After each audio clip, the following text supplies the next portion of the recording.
Melawan leptospirosis, sang penyerang senyap. Bayangkan sebuah peternakan sapi di pagi hari yang cerah. Embun masih menempel di rerumputan, dan suara sapi sapariang menggema. Pak Arman, seorang peternak dengan puluhan sapi andalan, sedang memeriksa kandangnya dengan penuh kebanggaan. Namun, di balik kedamaian itu, ada ancaman tak kasat mata yang siap menerjang, leptospirosis. Ancaman itu bernama leptospira, sekelompok bakteri berbentuk spiral yang licik dan tangguh. Mereka bersembunyi di dalam tubuh hewan yang terinfeksi, terutama di ginjal, dan dikeluarkan ke lingkungan melalui air kencing. Yang paling berbahaya, sapi yang sudah sembuh sekalipun bisa menjadi tuan rumah yang baik bagi bakteri ini. Terus mengeluarkan ancaman melalui kencingnya selama 2 hingga 3 bulan bahkan lebih, tanpa menunjukkan gejala sakit. Leptospirosis adalah penyerang yang pintar mencari celah. Penularannya bisa terjadi melalui 2 cara. 1. Kontak langsung. Seorang pekerja seperti Pak Arman, yang memiliki luka kecil di tangannya tanpa disadari, membersihkan kandang yang terkontaminasi air kencing sapi sakit. Leptospira pun dengan gesit masuk melalui lukanya.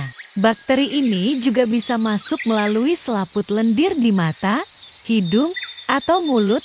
2. Kontak tidak langsung. Banjir datang menerjang peternakan, menggenangi segala sesuatu. Air yang tercemar kencing membawa bakteri itu meresap ke dalam tanah dan mencemari rumput serta sumber air minum sapi-sapi yang sehat. Inilah mengapa penyakit ini sering mewabah pasca banjir. Beberapa minggu setelah terpapar, peternakan Pak Arman mulai menunjukkan tanda-tanda malapetaka. Sapi betina buntingnya yang berumur 7 bulan tiba-tiba keguguran. Ini adalah pukulan terberat. Leptospirosis terkenal sebagai penyebab abortus, keguguran, pada semua umur kebuntingan.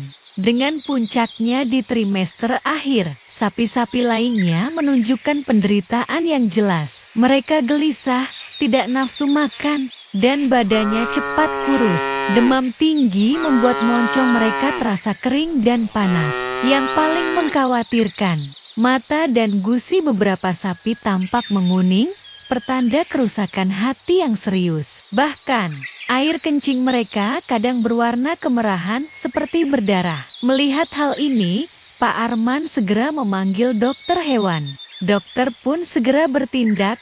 Obat antibiotik khusus diberikan untuk membunuh bakteri leptospira dari dalam. Untuk membuat sapi lebih nyaman, diberikan obat penurun panas. Vitamin B kompleks disuntikan untuk memulihkan stamina dan nafsu makan sapi, membantu mereka melawan penyakit dari dalam.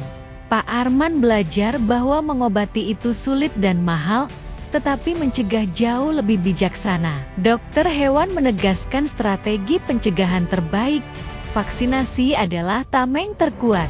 Sapi harus divaksin 2 kali dalam setahun dengan jarak 4 minggu antara vaksin pertama dan booster penguatnya untuk membangun kekebalan yang optimal. Vaksin bisa diberikan pada semua umur, tetapi sangat krusial diberikan pada sapi betina 30-60 hari sebelum dikawinkan. Ini melindungi mereka selama masa kebuntingan yang rentan, menjaga kebersihan kandang, menyediakan air minum bersih, dan menggunakan alat pelindung diri seperti sarung tangan dan sepatu boot saat membersihkan kandang adalah langkah wajib untuk memutus mata rantai penularan. Dengan komitmen pada program vaksinasi dan manajemen kandang yang lebih baik, peternakan Pak Arman perlahan pulih. Kedamaian kembali menyelimuti. Setiap tetes vaksin bukanlah sekadar suntikan, melainkan investasi untuk melindungi nyawa, melestarikan keturunan, dan menjamin masa depan peternakan yang sehat dan produktif. Leptospirosis mungkin adalah penyerang senyap, tetapi dengan pengetahuan dan kewaspadaan, kemenangan ada di tangan kita.